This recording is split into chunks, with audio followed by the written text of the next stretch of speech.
Podcast నచ్చితే subscribe చేయండి. Hello పిల్లలు, ఈరోజు మనము ఒక కథ తెలుసుకుందాం. మా కథల పేరు ఏంటంటే అడవిలో కచేరీ. అడవిలో కచేరియా అంటే కచేరీ అంటే ఏంటి అడగవా రేయాంష్? కచేరీ అంటే ఏంటి?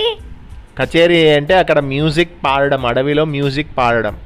మ్యూజిక్ అంటే ఏదైనా ఇన్స్ట్రుమెంట్స్ని ప్లే చేయడము అలాంటిది కచేరీ అంటారు. సరే, అడవిలో కచేరీ ఏంటో ఇప్పుడు విందాం. అనగనగా ఒక ఊర్లో మల్లయ్య అనేటువంటి ఒక పెద్ద మనిషి ఉండేవాడు. అతడికి ఒక ఇన్స్ట్రుమెంట్, దాని పేరు మృదంగం. మృదంగం అనే ఇన్స్ట్రుమెంట్ సేమ్ డోలక్ లాగా ఉంటుంది అన్నట్టు. అది నేర్చుకోవాలని ఎంతో కోరిక. వాళ్ళ ఫాదర్కి అడిగిండు కదా, నాన్న నేను మృదంగం నేర్చుకుంటాను అన్న, ప్లీజ్ నాన్న నాకు నేర్పించవా అంటే వాళ్ళ ఫాదర్ ఏం చేసిందంటే, సరే అక్కడ ఉండేటువంటి సిటీకి దగ్గరలో ఉండేటువంటి ఒక పెద్ద విద్వాంసుడి అంటే చాలా మంచి గ్రేట్ మ్యూజిషియన్ దగ్గర చేరి అక్కడ నేర్చుకో అని చెప్పాడు. అలాగే మల్లయ్య వెళ్ళి అక్కడ ఆ గురువుగారిని కలిసి మృదంగం నేర్చుకున్నాడు. చాలా మంచిగా మ్యూజిక్ అనేది ఆయనకు అలవాటు అయిపోయింది అన్నట్టు. దారిలో తన ఊరి వాళ్ళు అయితే ఒకరోజు ఏం చేసిండు, అతను ఇక అక్కడ నేర్చుకొని ఇంటికి వెళ్తున్నాడు. ఇక సిటీ నుంచి ఆయన ఇంటికి వెళ్తున్నాడు. దారిలో తన ఊరి వాళ్ళు కొంతమంది కనిపించిండ్రు. ఏంట్రా మల్లయ్య, ఇన్ని రోజులు ఎక్కడికి వెళ్ళావు అని అడిగారు. మీకు తెలుసు కదా నాకు సంగీతం అంటే ఎంత ఇష్టమో, నేను మృదంగం నేర్చుకోవడానికి గురువుగారి దగ్గరికి వెళ్ళాను అన్నాడు.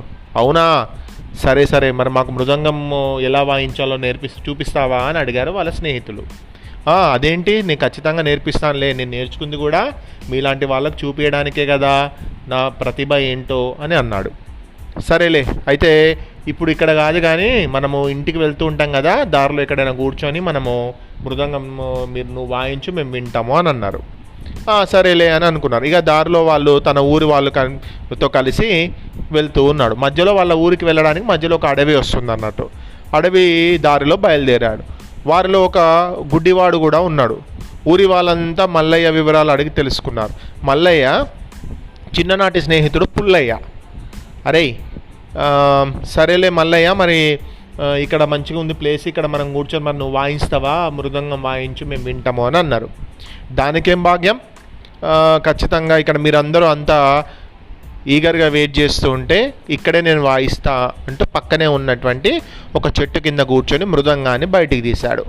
గుడ్డివాడు మాత్రం, అయ్యా ఇది అడవి ప్రదేశం, మనం ఇక్కడ కచేరీ పెట్టడం సరైంది కాదనిపిస్తుంది అన్నాడు.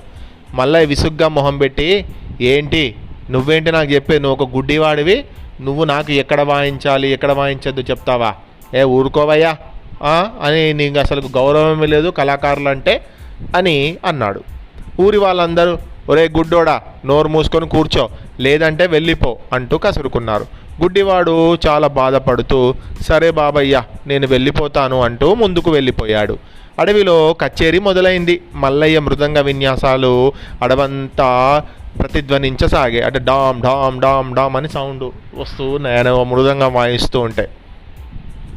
ఊరి వాళ్ళలో ఒకడు పాట పాడితే మరొకడు పద్యాలు చెబుతున్నాడు. కాసేపటికి గుర్రాల మీద కొందరు దొంగలు వచ్చి వారందరినీ చుట్టుముట్టారు.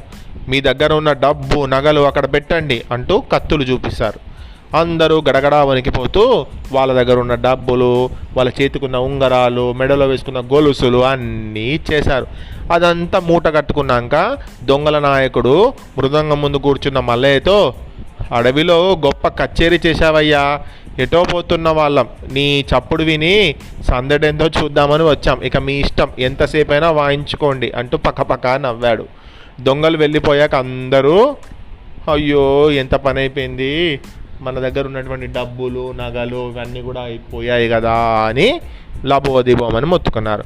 మల్లయ్యతో, ఆ గుడ్డోడుకున్న బుద్ధి నీకు లేకుండా పోయింది, కళను ప్రదర్శించడానికి వేలపాల చూడక్కర్లేదా, అదే కచేరీ ఊర్లో పెడితే కనీసం నీకు 4 డబ్బులైనా వచ్చేవి, అడవిలో పెట్టడం వల్ల ఉన్నది కూడా ఊడింది అంటూ చివాట్లు పెట్టారు.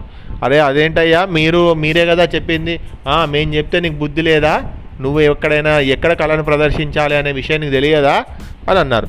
అంటే పిల్లలు కళను మన దగ్గర ఉన్నటువంటి ఆర్ట్ని ఎక్కడ పడితే అక్కడ మనము చూపించాల్సిన అవసరం లేదు.